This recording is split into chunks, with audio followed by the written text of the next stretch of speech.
After a full month of silence, Qwel finally said something, and I really thought and hoped that whatever she posted was actually going to address what people have been asking about for weeks, but instead, she dropped a statement quietly in the Discord server. She didn't ping anybody, didn't tag anybody. When you actually read it line by line, it's mostly about her. In this video, I'm reading through the entire statement, breaking down what she's actually saying versus what she's leaving out, and because there's a lot Qwel could have said to clear her name, but she doesn't. And by the end of this video, I think you'll see exactly why. So quick recap for anyone just finding this: Qwel is the founder of Blushcrunch Studios and the owner of DandysWORLD, and if you're not on Roblox, just know it's one of the biggest games on the platform right now. Millions of people play it, and it has a full team behind it. You know, before DandysWORLD blew up, Qwel had already built a similar game called Flavor Frenzy with a co-developer who went by the name of Rox, or Rock Serpent. So when I say Rox was someone on her team, you know, he wasn't some random hire, he was actually her co-founder or partner, you know, going back years before DandysWORLD ever existed. Anyways, allegations started spreading that Rox had a history of inappropriate behavior involving minors, and that Qwel either knew or had reason to know well before she actually removed him,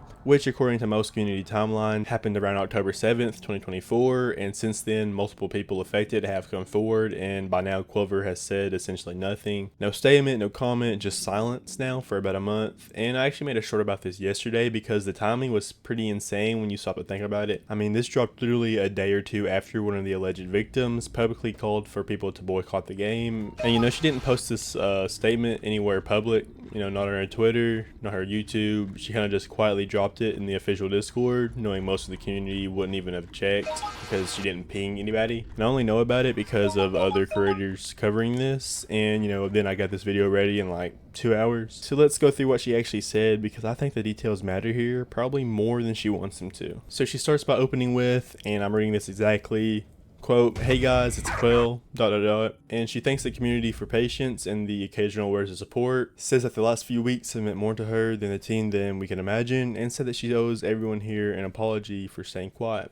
You know, fine, but it's reasonable so far, but you can kind of already tell where the framing is headed. This is being set up as her story, which, okay, you know, it's her statement. Of course, it's going to center around her kind of, but keep this in mind as we're going through. How many times does she come back to herself versus addressing anything about any victims? It's not much. So next she walks through how this all started.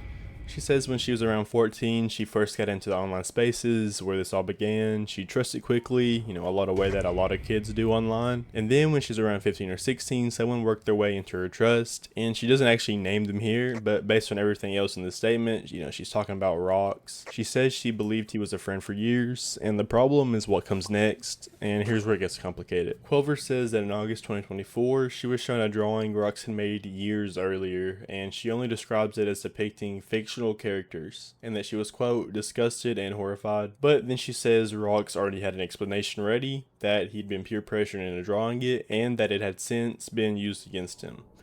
She says that at the time she believed him. Now, a few things that stood out to people who already, you know, read this closely. You know, first, if these were purely fictional characters, why does every account of this keep circling back to a specific age attached to them? And that's a fair question. You don't usually need to clarify a fictional character's age unless the age is the reason the drawing was disturbing. Then she says that everything changed in October 2024. 2 months later, she claimed that she was shown clear, undeniable evidence, this time involving what she had called an actual person. And there was nothing left to explain. You know, her exact words, quote, "I found out that morning in October, and by that night I had spoken with him directly and removed him from the game and company. It was made public the very next day. I did not wait, I did not negotiate, and I did not look for a reason to keep him around," end quote.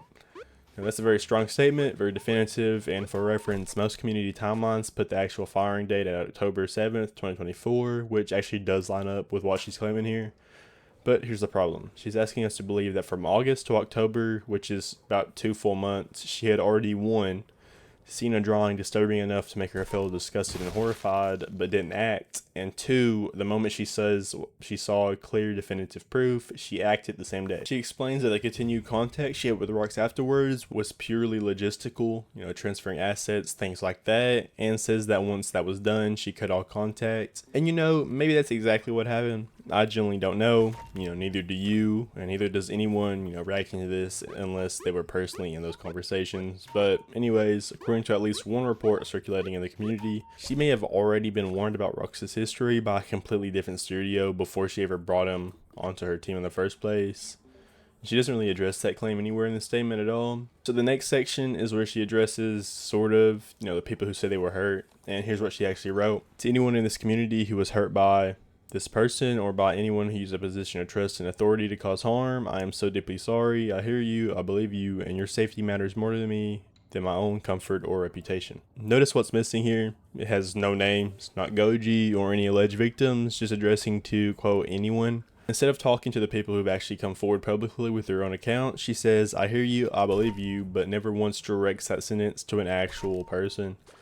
And it's addressed to a category of hypothetical people and not the individuals who've spent the last month telling their story in public at, their personal cost. And here's the part I think that matters the most. While she's writing, your safety matters more to me than my own comfort or reputation, Goji, one of the people who says that they were affected by all of this, has publicly stated that they received a cease and desist letter reportedly right around this statement being put together. And I want to be careful here because I haven't personally seen the legal letter. But if that's accurate, you generally cannot swear I hear you, I believe you, with sending legal threats at the same time in the same breath. But after that, the statement pivots hard into what I'd call the corporate talk, saying, quote, this community and the world we've built together has always been the point of everything I do. More than 100 people work on the DandysWORLD IP and millions of you play it. I take that responsibility seriously, end quote.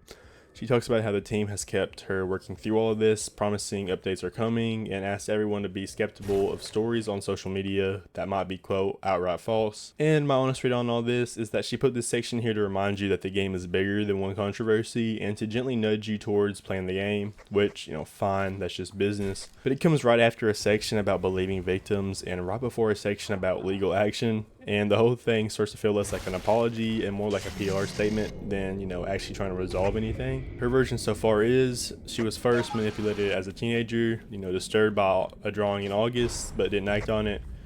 Got what she calls undeniable proof in October, and then says she acted the same day, then kept limited contact for about 2 months just to transfer assets, and that's the story. Now, I want to actually be fair for a second because I just don't want to pile on. Is there a version where Qwel really is, or at least partly, a victim here? Yeah, there's a real version of that. If all she did wrong was, fail to see through a manipulator, then yeah, some of the backlash is unfair. But that's not actually the full allegation, is it?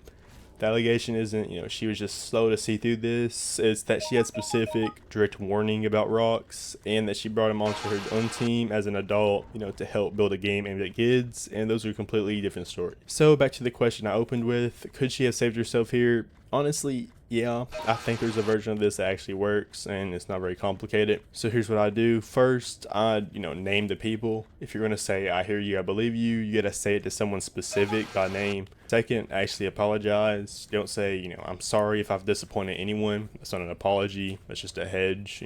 It assumes the possibility that no one was disappointed, which, come on. And third, address the hiring timeline directly. If it's true that she was warned about rocks before even bringing them on, explain that with specifics, or, state it wasn't true. And finally, drop the legal threats against people telling their own story. Or if you're not going to drop them, don't simultaneously claim that their safety is your top priority, because those two things don't coincide. So guys, I don't think this is a black and white situation, and I'm not going to pretend I have the full picture. Nobody outside of this actually does yet, but a statement that's built to reassure people shouldn't leave this many questions unanswered. And it probably should have been thought out better, enough to not receive backlash the way it's getting. You kind of left us all on hiatus for a month. So a statement, just to make a statement a month later and then address quite literally nothing is the reason, in my opinion, why it's getting so much backlash. And again, I'm not really trying to pile on, but that's just my own thoughts if I had to say anything from this video. And one thing I do want to say clearly, whatever you think about any of this, please don't go harass anyone involved. But let me know what you thought in the comments. Does this statement change your mind at all, or does it just confirm what you already thought? Subscribe if you don't want to miss the follow-up. Thanks for watching, guys, and I'll see you in the next one.